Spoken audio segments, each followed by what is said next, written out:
Alors nous sommes ici à la fonderie Aubertino. À l'origine exactement, c'est une fonderie de cloches à vaches, donc nous fabriquons les cloches en bronze. La destination première, c'est pour les Montbéliardes, qui est la vache de notre région.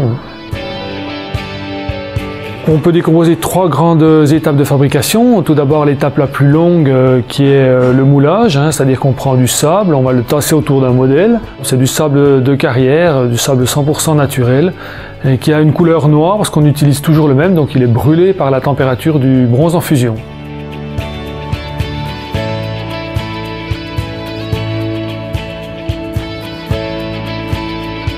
On va préparer toute la forme de la clochette et également faire les inscriptions, c'est-à-dire toutes les cloches peuvent être personnalisées.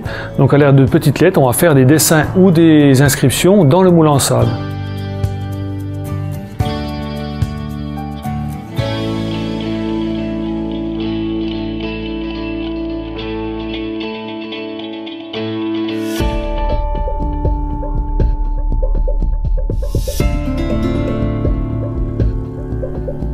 On va pouvoir passer à la coulée, qui est l'étape la plus spectaculaire à voir.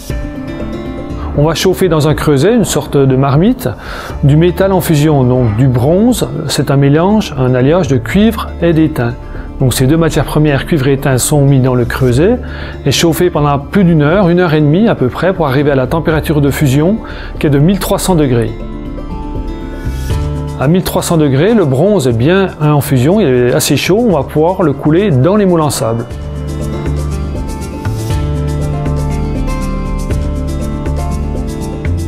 On va procéder au démoulage tout de suite après. On commence par démouler les petites cloches, on va finir par les grosses. Donc les cloches sont encore très chaudes, à peu près 300-400 degrés. Donc on se protège bien avec des gants, mais le métal est déjà solidifié. Donc on casse tout le sable, tout le moule en sable, pour récupérer la cloche, qui est ce qu'on appelle brute de fonderie, qui a déjà sa sonorité.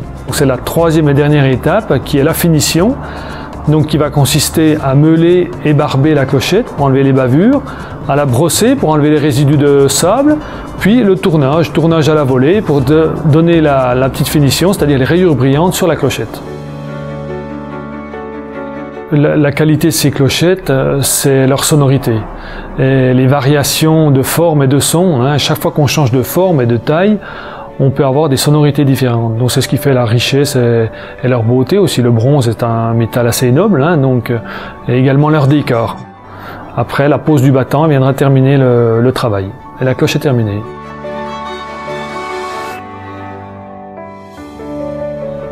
C'est presque des petits bijoux pour les Montbéliardes, et toutes mélangées dans un troupeau avec tous des différents sons, ça donne une harmonie qui est vraiment très jolie et qui fait le charme de nos troupeaux de Montbéliardes.